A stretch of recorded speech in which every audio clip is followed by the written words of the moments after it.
Untuk pembicara kedua kita lanjut yaitu Dr. Liana Setiawan, spesialis patologi klinik subspesialis onkologi klinik ya. Ini. Tentang the importance of monitoring CML treatment using molecular testing. Panitia bisa, nah CV-nya. Oke, Dr. Liana lahir di Jakarta Agustus 1975, kemudian S1-nya dari UI, lulus tahun 1999, spesialis patologi klinik lulus dari UI pula tahun 2005, kemudian doktor lulus dari FKUI 2017 dan konsultan diperoleh eh, dari UGM pada tahun 2020. Oke. Berikut adalah background posisi atau jabatan Dr. Liana saat ini dan pekerjaan mulai 2000 berapa 2007 ya hingga sekarang. Oke, baik, untuk mempersingkat waktu, Dr. Liana kami persilahkan untuk menyampaikan paparannya maksimal 45 menit, Dr. Liana ya. Terima kasih Prof. Yeti. Selamat pagi para profesor, doktor, senior, dan sejawat sekalian. Eh, Assalamualaikum warahmatullahi wabarakatuh. Shalom, Om Swastiastu, Namo Buddhaya, Salam Kebajikan, salam sejahtera untuk kita semua. Jadi pagi ini saya izin sharing untuk eh, mengenai topik pentingnya pemeriksaan monitoring untuk pemeriksaan BCR-ABL dengan metode molekuler. Saya izin share screen ya, Dok. Oke. Ya, sudah terlihat ya, Dok, slide saya. Baik. Jadi sebagai latar belakang, Prof. Ikhwan sudah menjelaskan dengan sangat rinci tentang apa itu CML, dan memang kasusnya cukup banyak. Di antara kasus leukemia itu dia 15-20%. Dan memang penyebabnya itu adalah karena ada translokasi kromosom antara kromosom 922 itu yang menyebabkan terjadinya timbulnya suatu transkrip BCR-ABL. Ini gambarannya tadi juga sudah dijelaskan Prof. Ikhwan, dan sejak 2008 CML ini sudah didefinisikan sebagai penyakit yang dia harus ditemukan BCR-ABL1. Jadi CML ini adalah suatu penyakit keganasan pertama yang menerapkan prinsip terapi target dan sangat sukses, sehingga pada tahun 2002 imatinib itu menjadi baku emas untuk untuk pengobatan lini pertama dari semua pasien CML yang baru terdiagnosis. Saat ini untuk treatment goal-nya CML itu bukan cuma survival aja, tapi sudah sampai kepada kemungkinan bisa mencapai suatu remisi yang bebas obat atau treatment free remission. Untuk respon terapinya sendiri masih sangat heterogen. Jadi ada beberapa yang dengan risiko tinggi, tadi yang dijelaskan Prof. Ikhwan dengan IUTOS, itu ELTS-nya atau misalnya dia ada kelainan sitogenetik abnormal tambahan lainnya yang selain translokasi 922, itu tetap punya risiko yang tinggi walaupun obatnya sudah pakai terapi target. Ada juga beberapa pasien yang dia refraktor, jadi dia tidak berespon terhadap terapi, atau berespon tapi kemudian setelah itu timbul resistensi sekunder. Nah, ini seringkali itu dikaitkan dengan timbulnya suatu mutasi tambahan pada domain tirosin kinase gen BCR-ABL1. Pada beberapa kasus lainnya, respon yang buruk itu bisa dikaitkan dengan terjadinya progresi dari fase kronik menjadi fase akselerasi atau krisis blastik. Untuk penilaian respon terapi sendiri yang tadi disebutkan, yang pertama kita melihat respon hematologi. Ini biasanya kita periksa CBC sama DIF ya. Jadi DPL, dan kita lihat adanya normalisasi dari hitung sel darah. Tapi ini biasanya hanya dilakukan beberapa bulan pertama tetap dilakukan sih, tapi maksudnya kegunaannya itu biasanya untuk menilai respon adalah dalam beberapa bulan pertama. Untuk yang lebih dalam, kita bisa menilai respon sitogenetik. Respon sitogenetik ini didefinisikan sebagai persen dari metafase sumsum tulang residual yang masih menunjukkan adanya kromosom Philadelphia. Dan ini kita periksanya pakai pemeriksaan sitogenetik dengan metode G-banding. Nah, metode G-banding ini mungkin untuk teman-teman yang ngerjain sitogenetik atau pernah ngerujuk sitogenetik itu tahu pemeriksaannya itu cukup lama dan memang tidak tidak sederhana untuk pemeriksaan uh, sitogenetik dengan G-banding ini.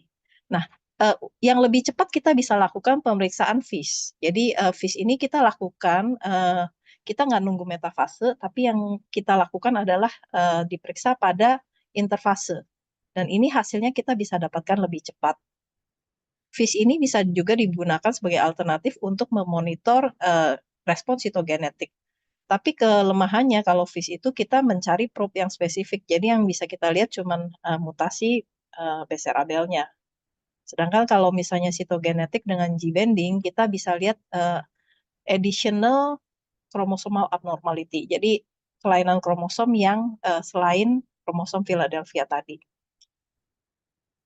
Uh, saat ini untuk pemeriksaan sitogenetik maupun FIS masih digunakan kalau misalnya monitoring dengan molekuler itu tidak tersedia. Tapi tadi sudah disampaikan Prof. Ikhwan ya, jadi saat ini sih kayaknya hampir semua uh, tempat itu di Indonesia mungkin sudah punya akses terhadap pemeriksaan uh, BCR-ABL secara molekuler. Walaupun pemeriksaan ini kurang sensitif, tapi tetap harus dilakukan. Kenapa? Kadang-kadang ada translokasi yang atipik dan ini kita nggak bisa monitor dengan molekuler karena yang molekuler itu kan kita mencari mutasi yang spesifik. Selain itu juga kalau misalnya pada kejadian di mana ada kegagalan terapi atau resistensi, kita harus menyingkirkan kemungkinan adanya kelainan kromosom tambahan. Dan pada saat ada progresi menjadi fase akselerasi atau fase krisis Jadi berakhir. proyeknya tuh proyek mercusuar gitu. Biar dia terlihat berhasil kan. Punya ini, punya itu. Jerone orang karuah. Mohon panitia bisa di-mute nih.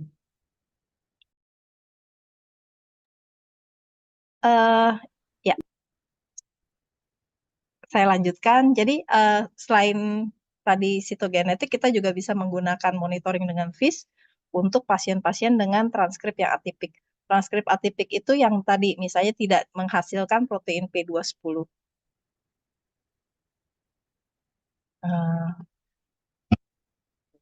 Bentar. Tadi kita sudah menilai hematologic respon, kemudian cytogenetic respon. Nah, ada lagi penilaian yang lebih dalam, yaitu dengan menilai molecular respon. Jadi kalau untuk menilai molecular respon ini yang kita ukur adalah penurunan dari transkrip fusi BCR-ABL1. Dan ini adalah metode yang paling tinggi sensitivitasnya. Begitu kita sudah mencapai complete cytogenetic respon, maka kita cuma bisa memantau dengan molecular respon ini.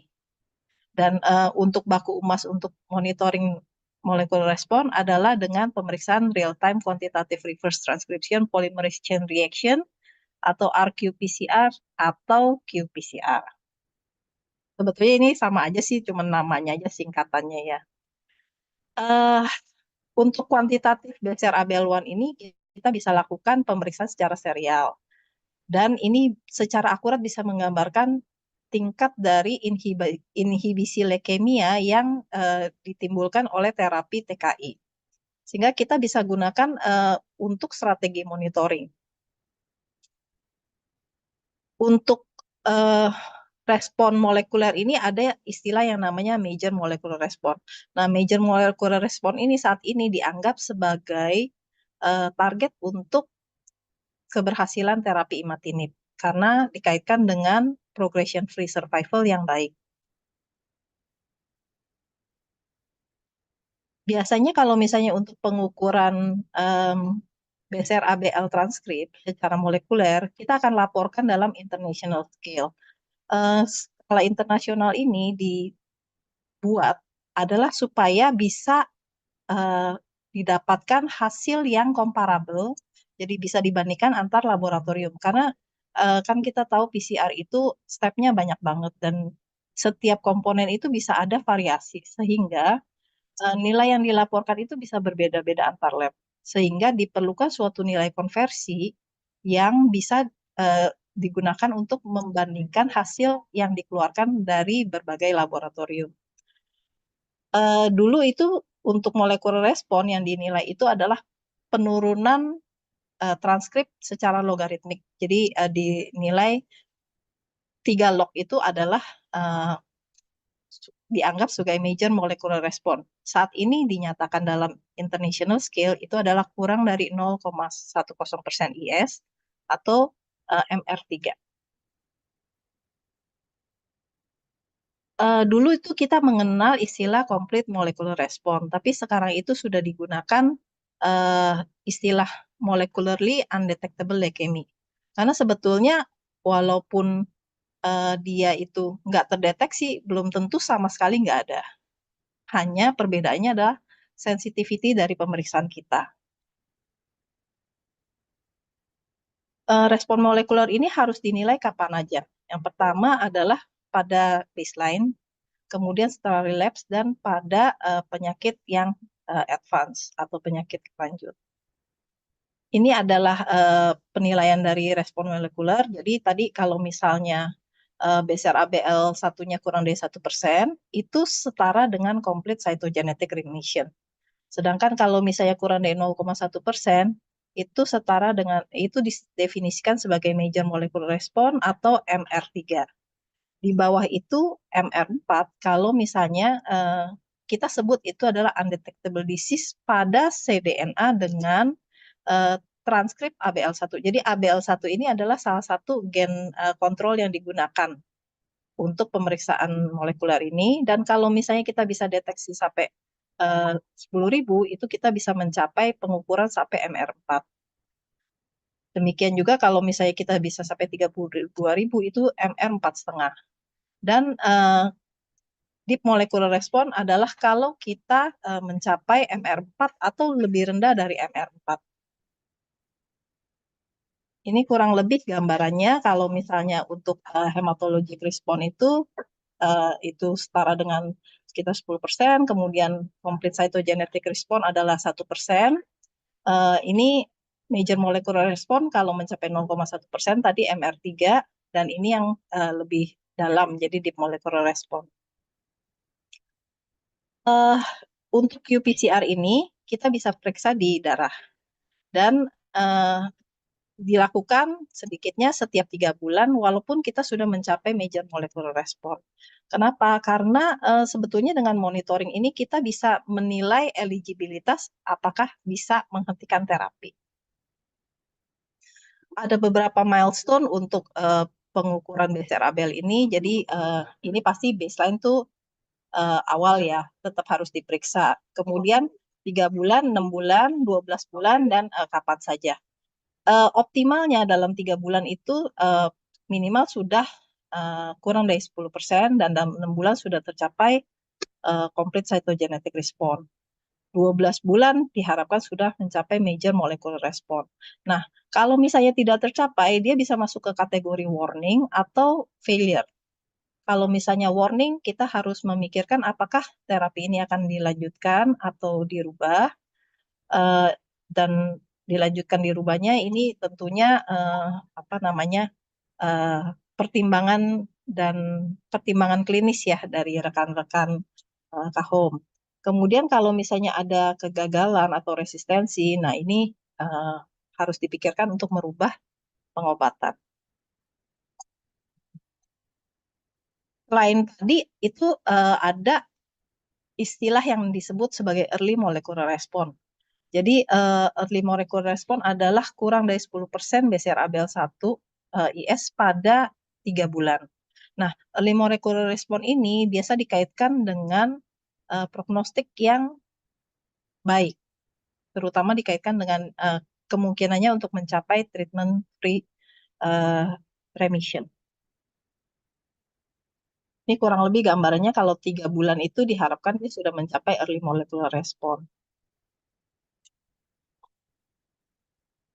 Kalau misalnya dia bisa mencapai deep atau deeper MR, itu outcome-nya akan lebih optimal. Dan saat ini dianggap sebagai pintu gerbang untuk mencapai treatment free remission. Eh, Kalau kenapa kita memikirkan untuk menghentikan TKI, itu terutama lebih diharapkan pada orang muda. Karena kalau misalnya bisa berhenti obat nih, namanya masih muda ya, jadi diharapkan bisa eh, kalau misalnya mau hamil itu bisa lebih safe. Selain itu juga kalau misalnya pengobatan bagaimanapun ada akan ada kemungkinan komplikasi lanjut. Dan kalau misalnya terapi bisa dihentikan itu akan lebih baik. Selain tentunya keuntungan secara ekonomi. Karena kalau misalnya terapinya bisa dihentikan, ini kan obatnya juga nggak murah.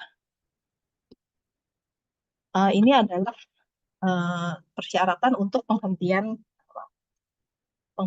terapi ya. Jadi ada yang mandatory, jadi ini wajib harus ada syarat ini adalah eh, dia CML-nya hanya di fase kronik.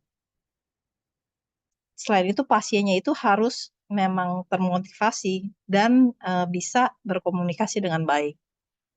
Pasien juga harus punya akses terhadap pemeriksaan PCR kuantitatif yang berkualitas baik. Kenapa? Karena kalau high quality itu dia bisa menilai respon dengan lebih sensitif dan hasil pemeriksaannya juga harus cepat. Selain itu pasien harus setuju untuk monitoring lebih sering. Kalau tadi kan monitoringnya kan 3 bulan. Sedangkan kalau ini setelah dihentikan terapi, dia tuh harus diperiksa tiap bulan selama 6 bulan pertama, kemudian 6 bulan berikutnya setiap 2 bulan, dan setelah itu setiap 3 bulan. Eh, Persyaratan minimalnya itu adalah kalau misalnya dia harus dalam terapi lini pertama. Atau kalau dia pakai lini kedua, karena dia intoleran terhadap lini pertama. Kemudian transkripnya adalah yang tipikal, karena ini yang kita bisa periksa dengan monitoring dengan qPCR saat ini. Kemudian durasi terapi TKI-nya lebih dari 5 tahun dan durasi dari deep molecular response-nya lebih dari 2 tahun. Dan tidak pernah ada kegagalan terapi sebelumnya. Optimal itu kalau misalnya dia durasi TKI terapinya itu sudah lebih dari 5 tahun. Kalau misalnya dia MR4, durasi deep molecular response-nya lebih dari 3 tahun. Dan kalau dia mencapai MR4,5, maka durasi deep molecular response-nya lebih dari 2 tahun. Ini adalah untuk pertimbangan teknis. Jadi bagaimana kita bisa menilai respon terapi yang sampai deep molecular response, itu kita perlu punya tes yang sudah uh, teroptimisasi dan dia bisa mendeteksi target mRNA BCR-ABL1 ini uh, yang jumlahnya sangat kecil. Kita perlu RNA dan cDNA yang kualitasnya baik dan kita harus bisa membedakan ini low level positif atau dia memang nggak terdeteksi.